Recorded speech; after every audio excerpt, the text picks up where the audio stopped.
Start recording. Okay. So should I start or wait a Yeah. little bit more? Or Shashi, do you want to introduce yourself first? Okay, so we can start now, right? Yes. Mhm. Okay. So hello everyone. Welcome to the accounting design project. My name is Xiaochi Ge. I'm from the University of Bristol in the UK. I'm the moderator for this session. Today, we are very glad to have Sehwa Kim from Columbia University to present his paper, Banks' Motivations for Designating Securities as Held to Maturity. Before the presentation, there are some housekeeping rules to share with you.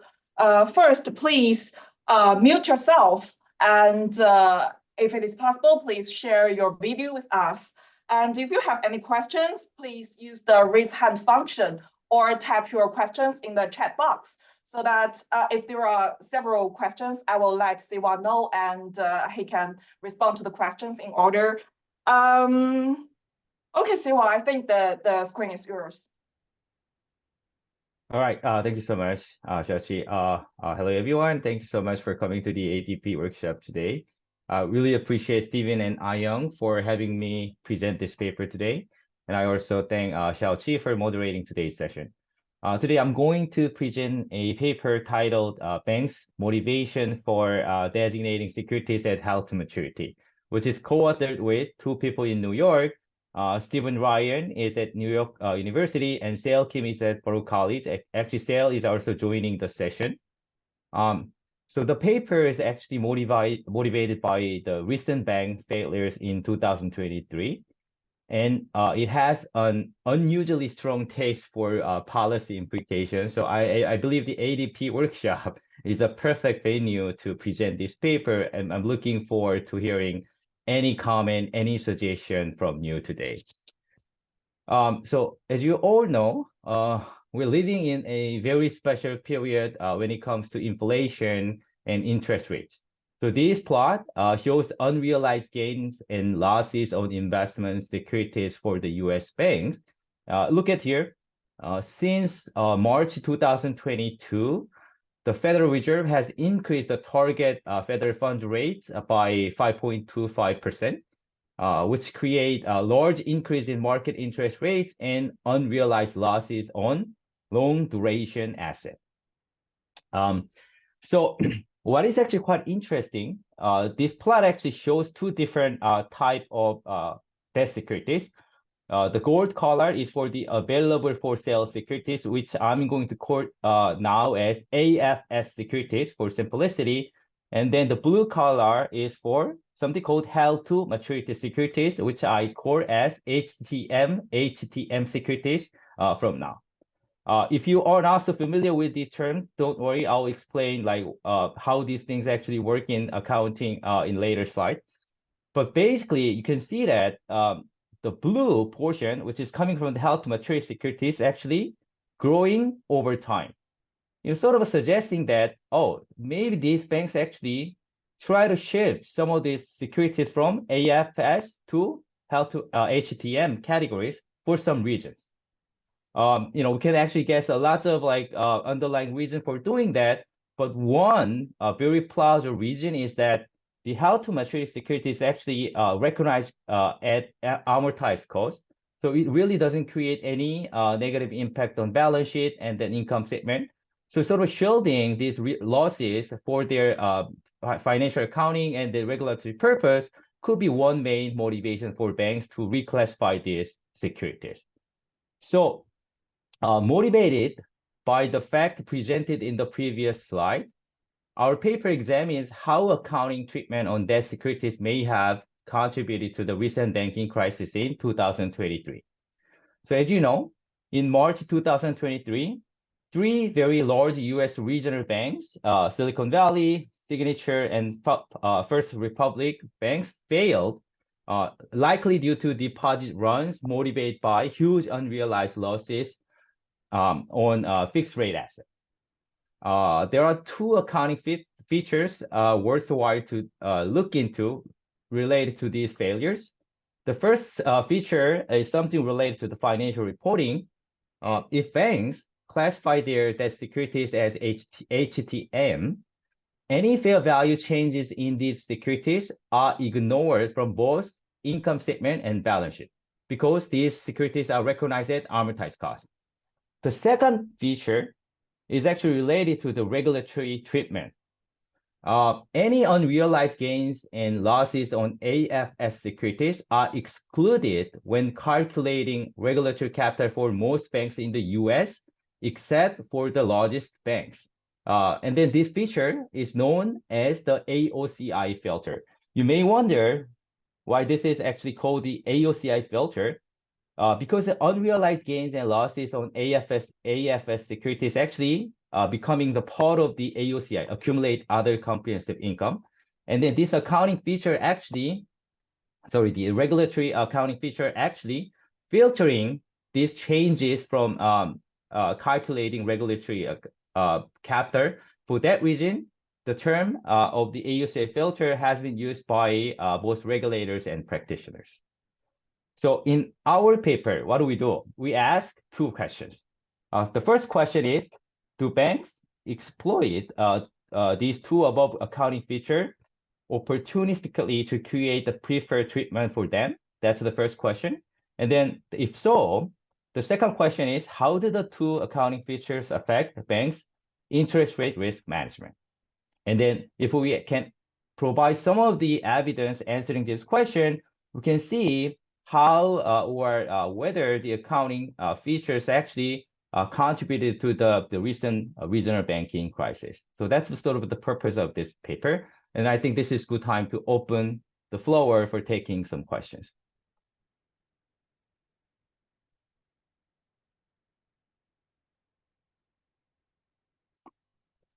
Okay, so maybe I'll just move on then.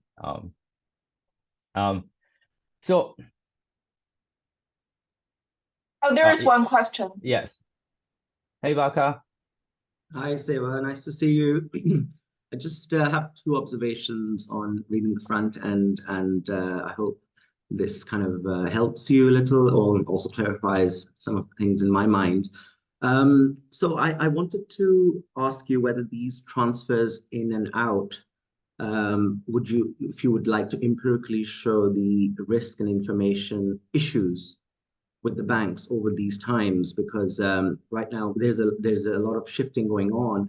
I think the readers would benefit from empirically knowing what the risk and information problems have been arising from the bank's experience. The reason why I say this is because FASB has been kind of condoning these movements. You cite 2017-12, I have two papers on that, but then there is a follow-up standard recently, 2022-01, that is again allowing AFS transfers.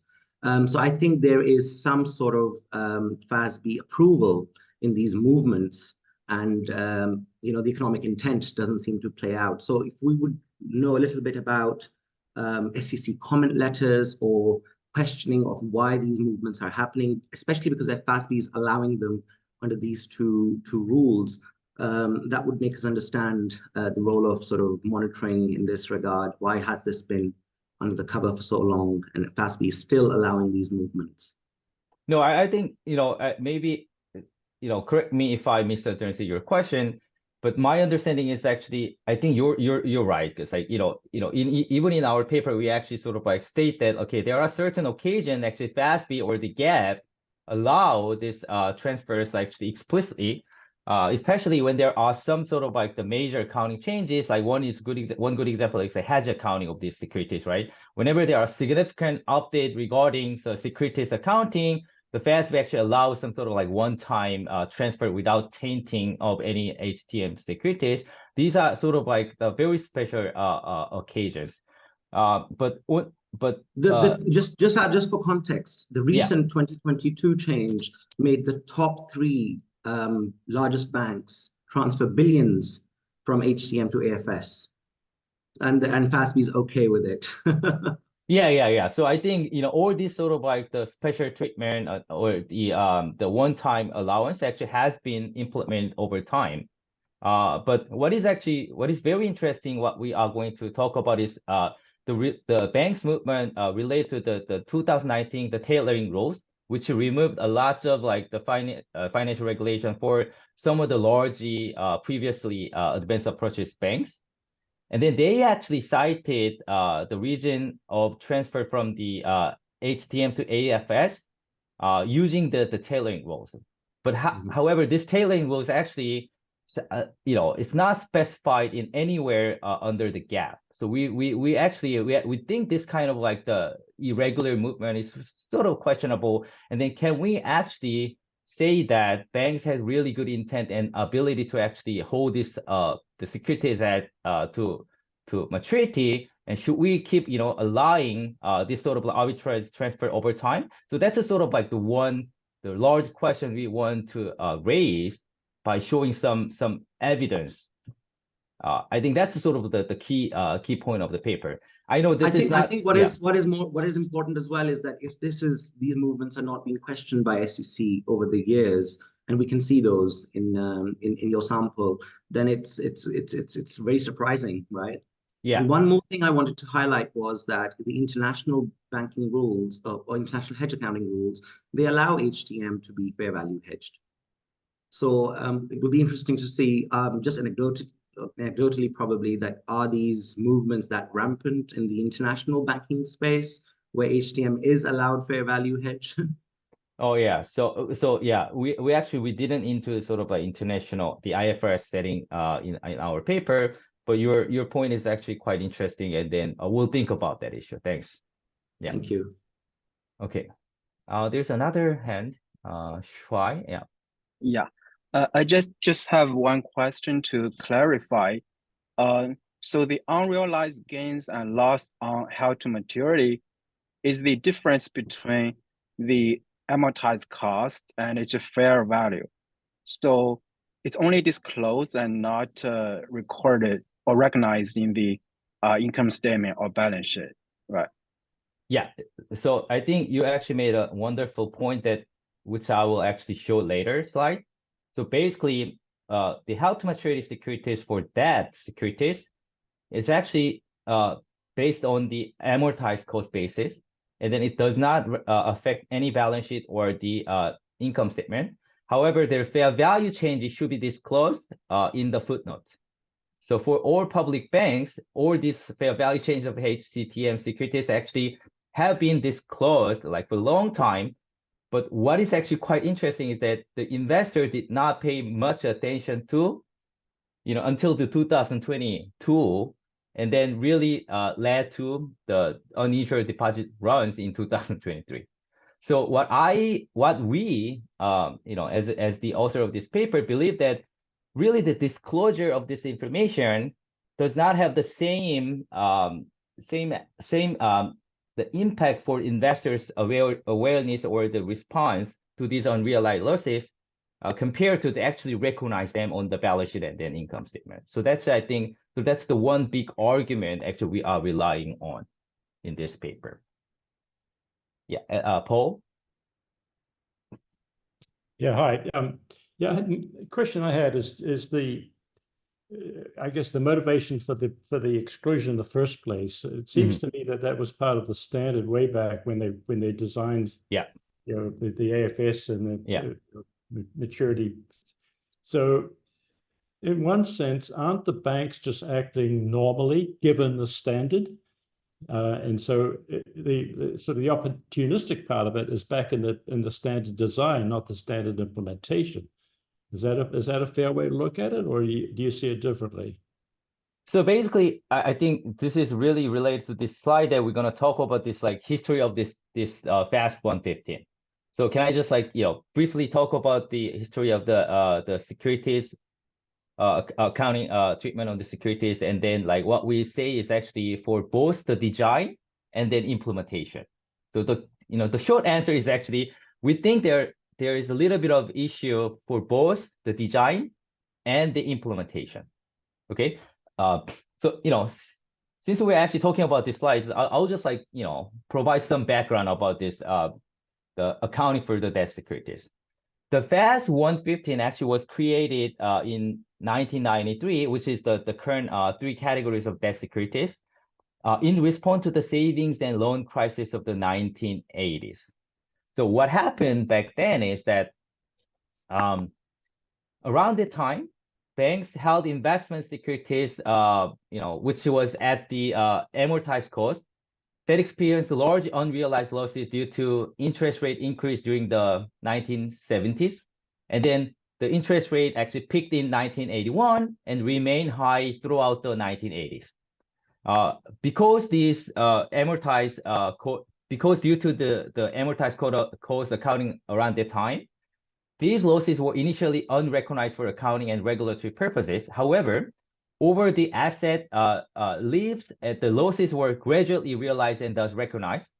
At the same time, deposit became less sticky, and then banks actually invested in even more risky asset in gambles for resurrection. So, and then all this combination actually worsened the savings and loan crisis during the 1980s, so which is quite similar to what happened in 2023. So what we were quite surprised to look at this history of the securities, actually pretty similar thing already happened during the 1980s. And then in response to this crisis, actually initially the SEC actually pushed the entire market value accounting for all marketable securities. Of course, some other parties actually were not happy about. For example, like banks, insurance company, and their regulators actually pushed back. And then the main reason for the pushback was that the liability side of this financial institution are not fair value, right? The deposits are not fair valued. So if you only allow the fair value of the asset, it's actually creating some misalignment between the asset and liability. So that was the main reason. And then they're having like, some discussion back and forth. So in the end, these like three categories of the debt securities sort of the political compromise at that time. So this is sort of like the history behind the accounting standard for the securities. And then, going back to the posed question, what we are actually a little bit more concerned about is actually this one, the intent and ability to hold to maturity. So by nature, how can actually anyone tell that the intent and abilities, last for how long?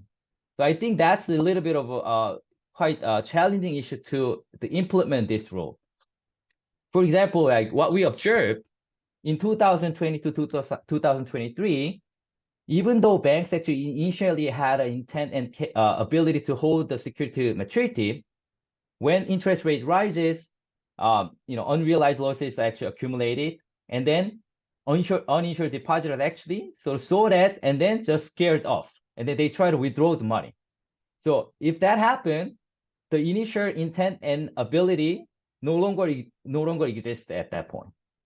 So, by nature, the intent and then ability is not actually meant to last or the robust economic condition. I think that's sort of like the sort of a significant limitation of the current accounting standards. I don't know whether my answer actually makes sense to Paul. Good. Can I move on? There Stephen? is another. Yeah. Yeah, so it seems to me one argument for the held to maturity strategy is that if you hold to maturity, and you recognize a loss now, that means predicts you're going to have gains in the future. Okay, so in a sense, you have losses now, but you must have gains in the future if you hold maturity, and that's sort of shifting income between periods. So the current period's income is not good indication what the future period's income is going to be. Now, it seems to me what the problem is that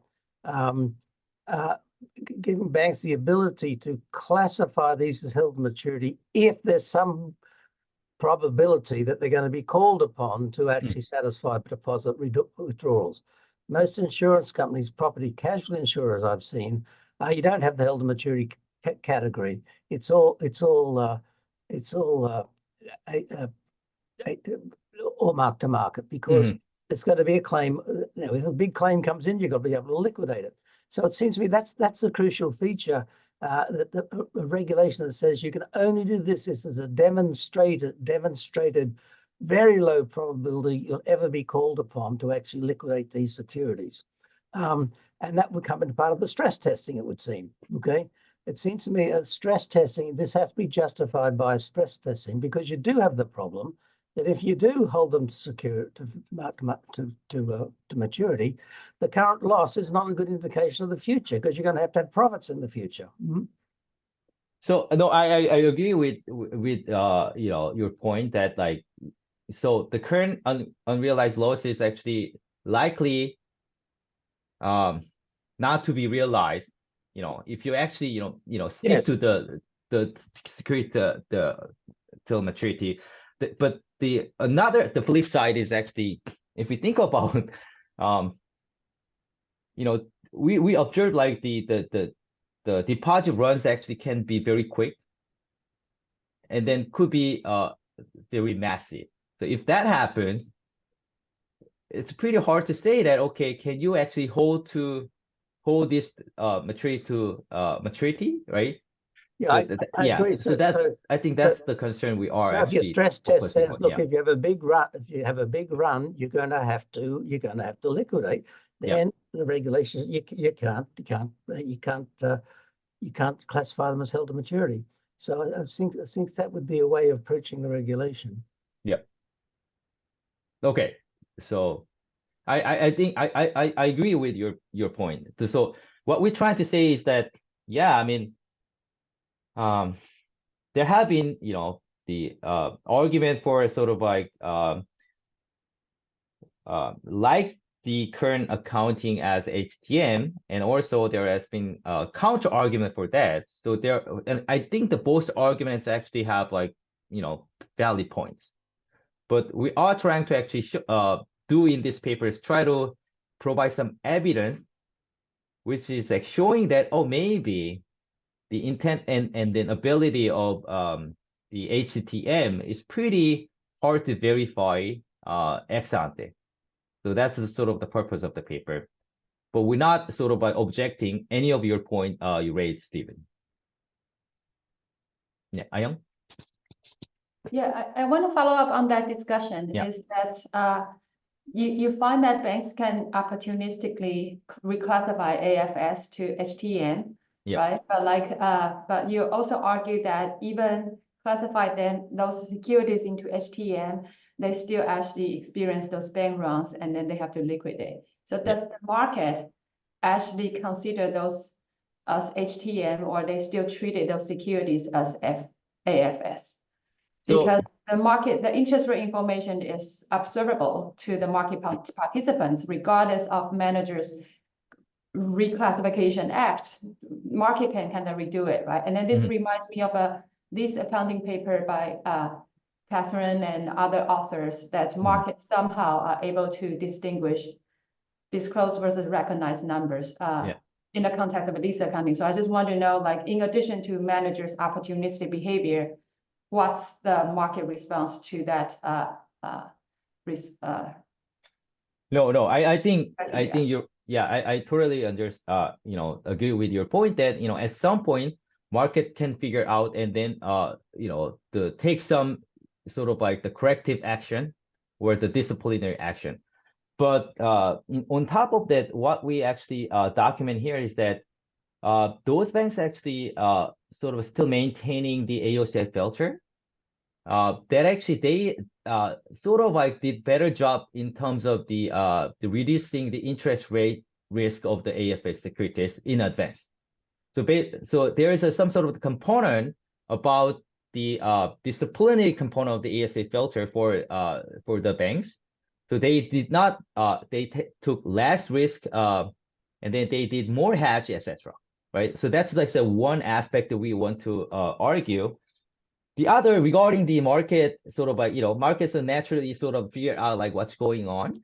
I agree at some point, but it looks like the reaction of the market participant was sort of like accumulated up to some point, and then once they pass certain point, that their behavior actually came out at once. It's not like, they, gradually discipline the bank's risk-taking incentives or behavior. They just watch it.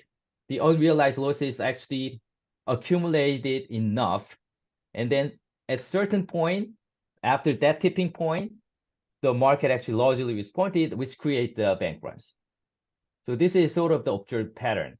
So I agree that market actually did some action, but looks like it created some other sort of spillover effect, because if they took the action at one point too quick, then it creates this like the sequential bank runs. So that's, I think that's the observed pattern in our data. Thank you. Okay. Yeah. Okay. So since there's no question, I just want to sort of like to talk about like how are we going to actually answer our question. Obviously, we cannot claim any causality or whatsoever. Instead, like what we are going to do is that we are going to actually provide somewhat descriptive evidence for like different type of banks actually subject to the different applicability of the AOC filter at different time, and then see how they behave differently, depending on the applicability of the AOC filter. We're gonna have like actually two regulatory changes in our sample. The first one is the Basel III implementation in 2014. So in 2014, the AOCI filter was removed for advanced approaches banks. If you're not so familiar with the term with the advanced approaches banks, you can think them as the largest banks in the US, for example, like JP Morgan Chase, like Citi, etc. So they actually, under the Basel III, the AOCI filter was removed, meaning that any change in AFA securities value will be part of their regulatory capital. There's a second regulatory changes is something called the 2019 tailoring rules. And I already briefly mentioned, under the Trump administration, there was a movement to sort of relax the banking regulation. So in 2019, the Fed actually introduced tailoring rules. Under the tailoring rules, actually, the criteria for the advanced approach banks actually was lifted up to $700 billion. So as a result, some of the smaller, previously the advanced approach banks, actually their AOCI filter was reinstated. So now they didn't have the AOCI filter. However, with the 2019 tailoring rules, they have AOCI filter. So you can see that over time, this we create like four different sub period, and then these three, the bank categories actually subject to different applicability of the AOCI filter. And then we're gonna actually provide some descriptive evidence around this the regulatory changes. Okay, that and then we'll because I already spent like almost like 30 minutes, I want to just like provide some sort of like the summary of our paper. So we actually provide two sets of empirical findings and related standard policy implication.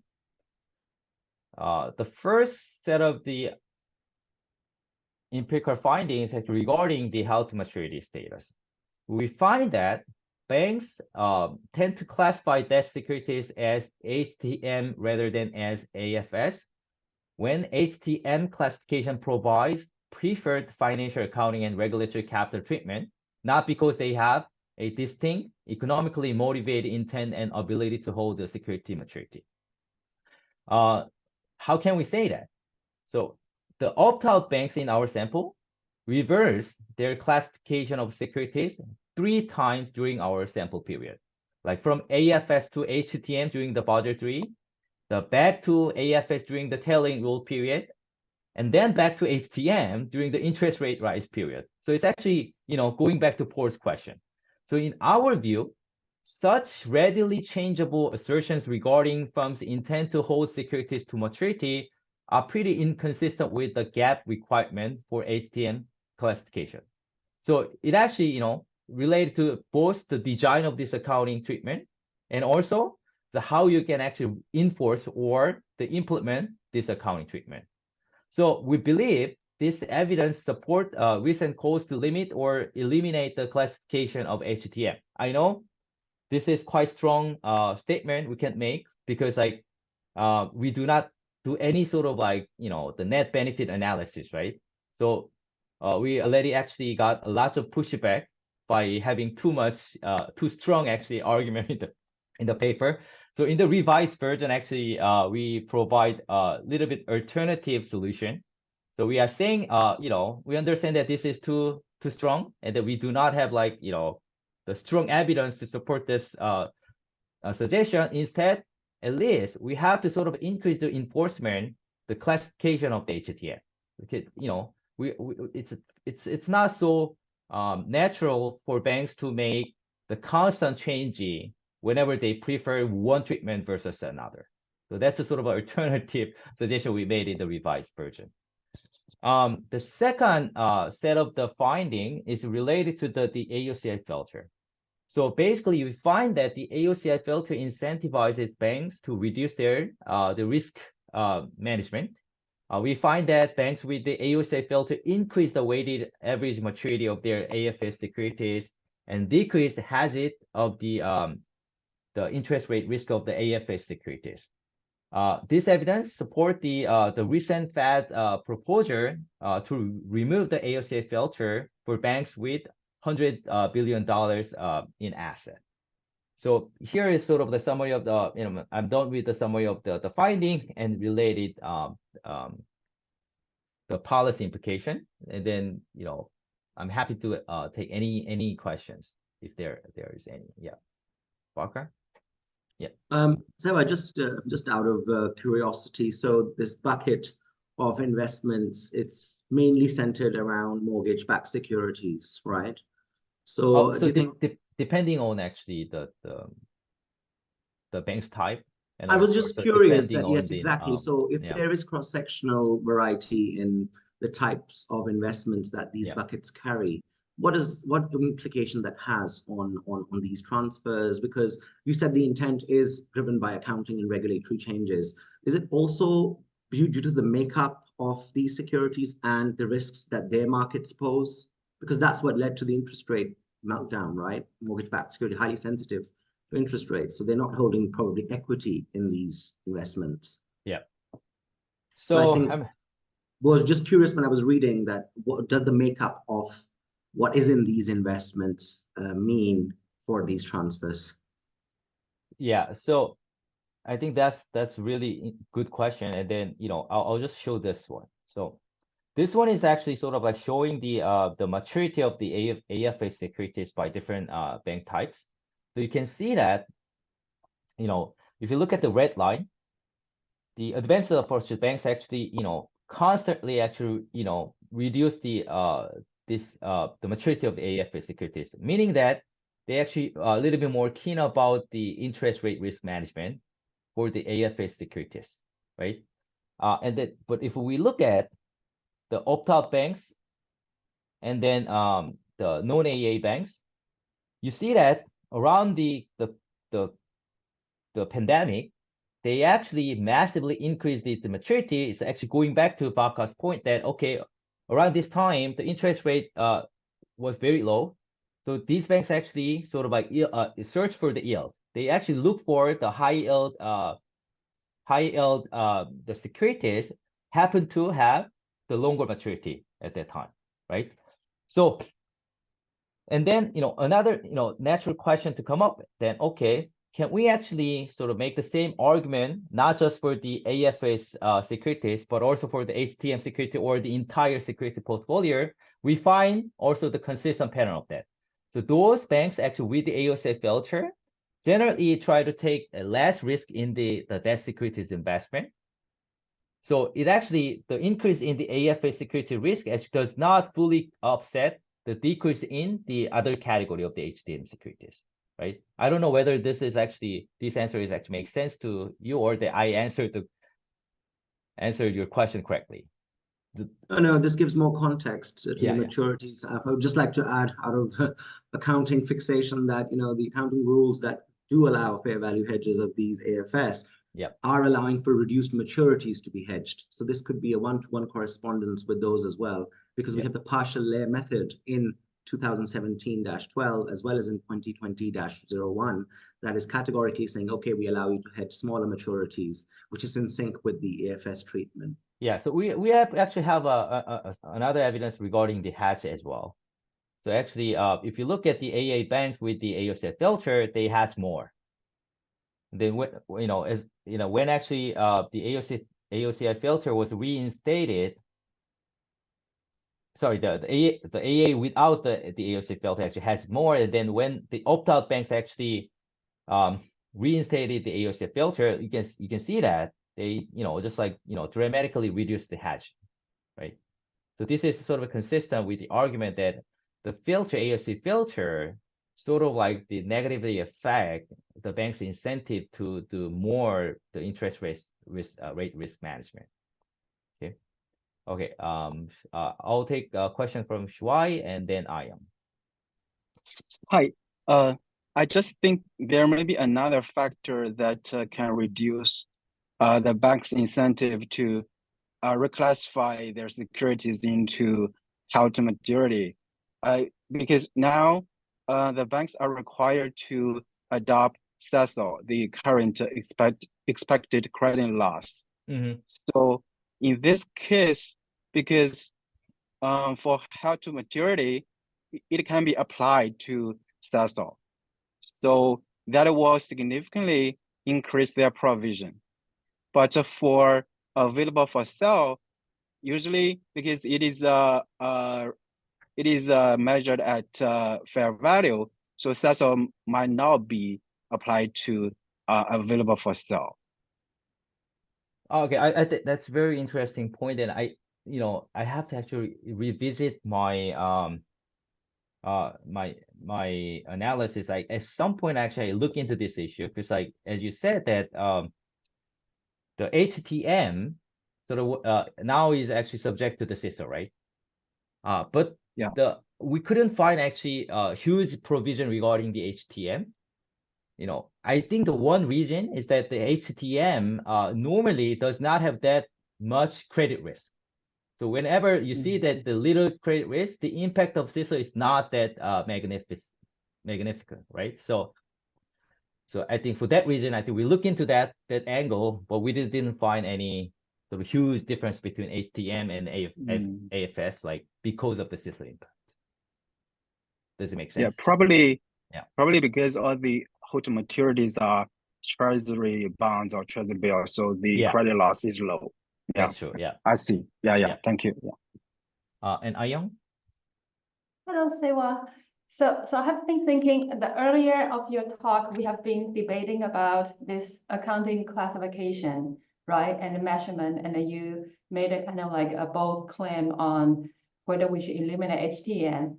But later on, when I look at your results about the inclusion or exclusion of AOCI filter in the Tier 1 capital ratio, I kept thinking that does that have anything to do with the measurement? So I think banks' incentives in terms of managing interest rate risk would directly impact by the Tier 1 ratio requirement, what's included, what's excluded, independent or regardless of the accounting classification. This time they use AOCI, but next time they can use other criteria to define what's including the Tier 1 or excluded from the Tier 1 capital ratio. So right now you have two drivers, two factors. One is financial reporting, one is regulatory reporting. But my question is, do you need both jointly to see your interest rate management results, or you only need the regulatory requirement changes? Does that make sense to you? I want to know that whether banks respond to the capital ratio inclusion, exclusion changes, or whether the banks actually. I see. Now I see your point that, okay, so HTM sort of like, sort of protect the banks for the both financial and then regulatory purposes. Yeah. So even without the AOCI filter, banks may have just responded to the financial accounting incentive, right? That's what you said, right? I thought the banks are responding to the capital ratio requirement. Yeah. in- But I'm in not any sure case- that they respond to the accounting classification as much.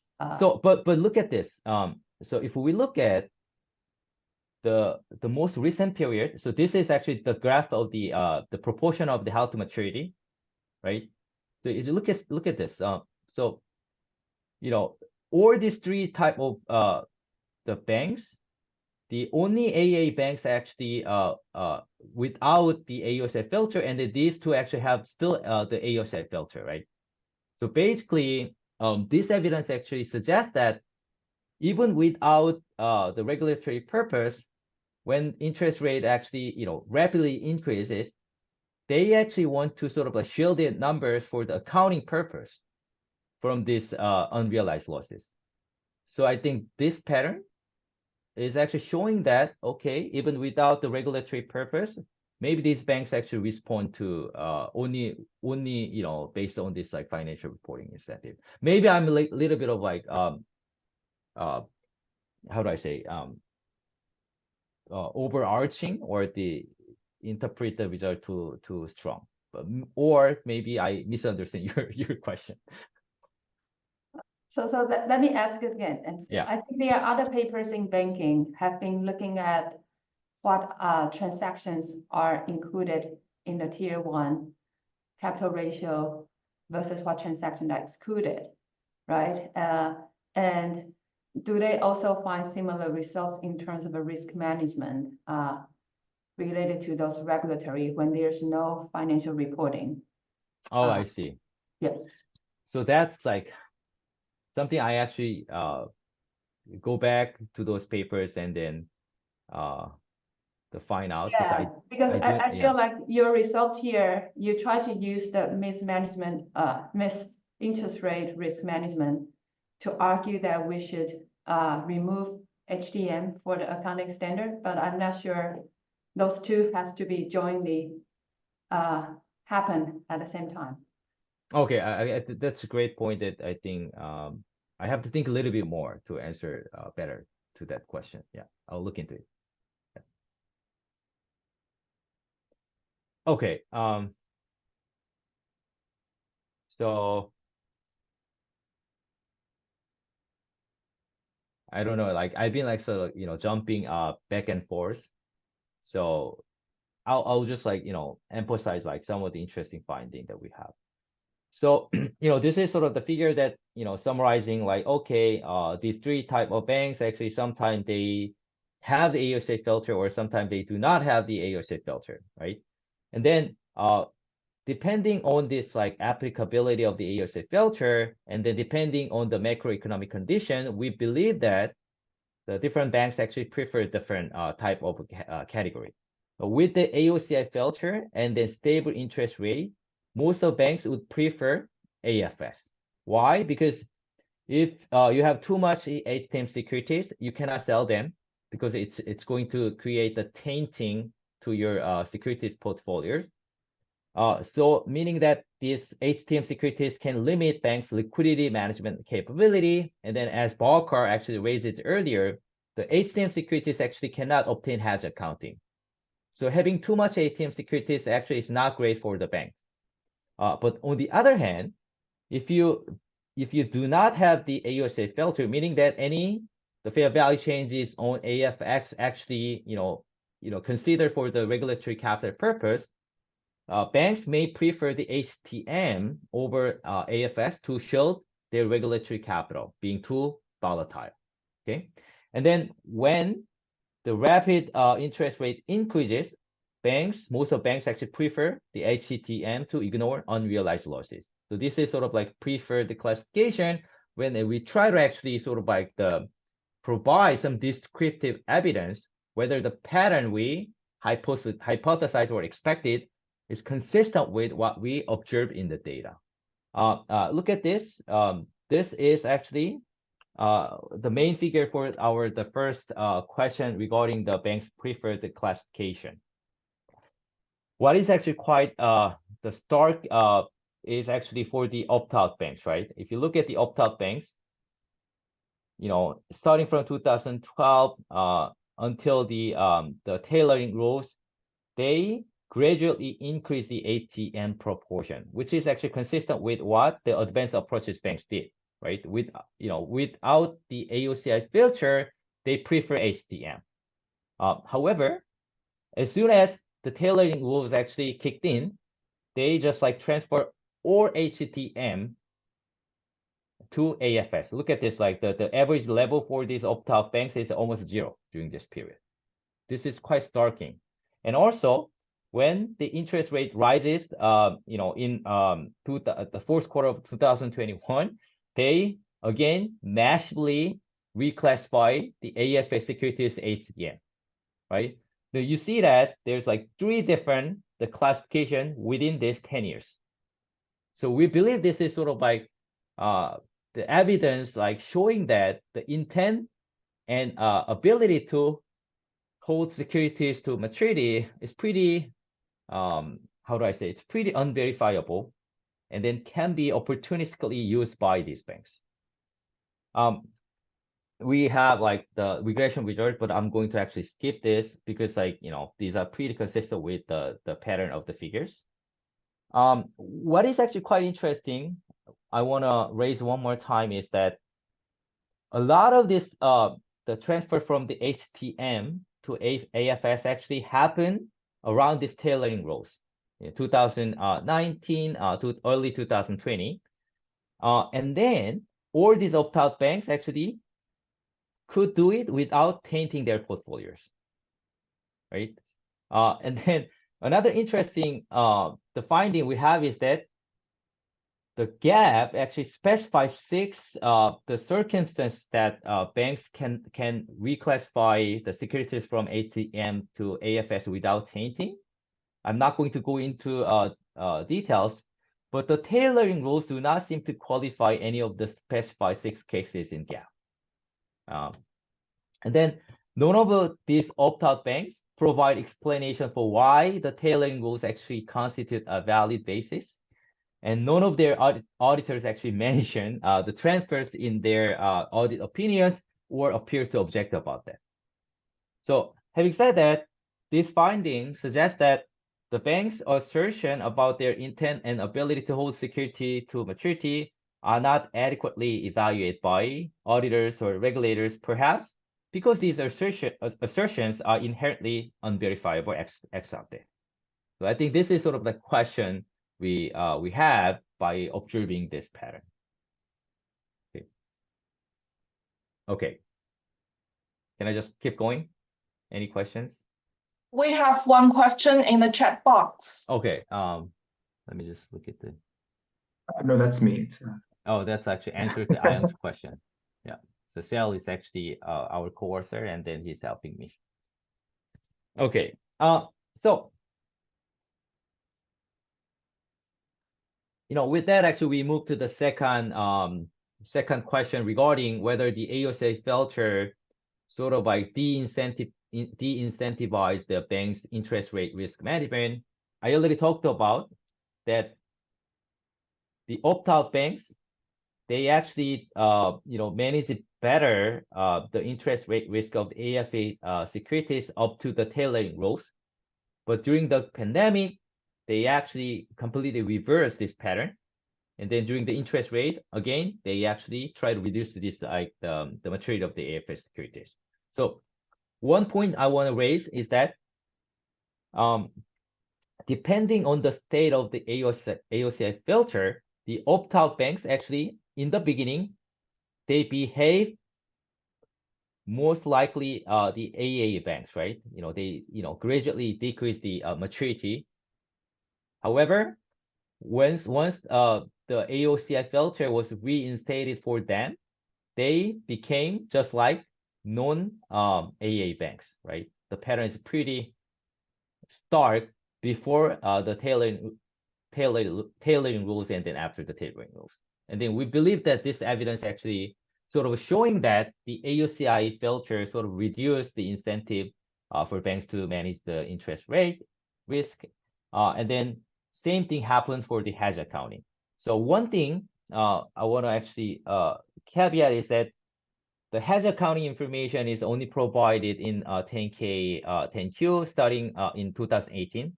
So the data for this plot is shorter than others. But again, look at this. Like before the tailoring rules, the opt-out banks actually behave much like the AA banks.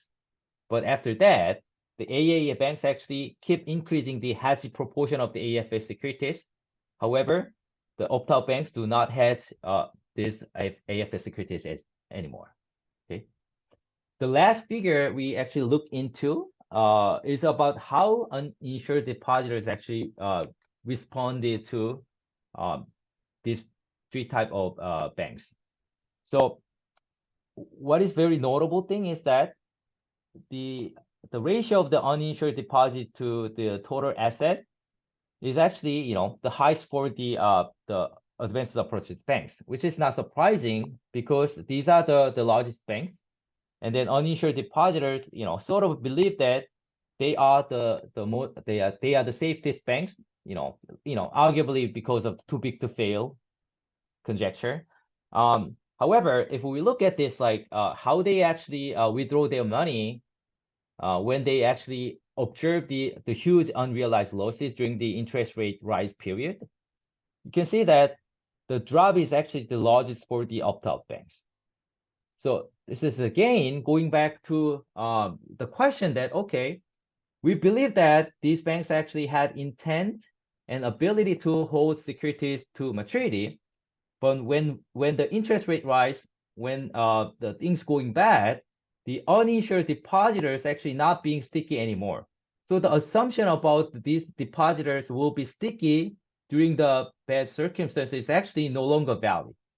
So again, we sort of raise a concern that the credibility of banks' assertion about their intent and ability to hold security to maturity, as these assertions largely depend on the assumption of sticky depositors, right? I think that's the point for the second research question. So I think I'm going to actually provide some policy implication for both accounting standard and then regulatory capital if there's no more question. So our evidence support for limiting or eliminating the HTM category, of course, we got a lot of pushback for this argument. So we acknowledge that the political environment that led to FAST 115 still remain largely unchanged, and thus any significant change actually seems challenging.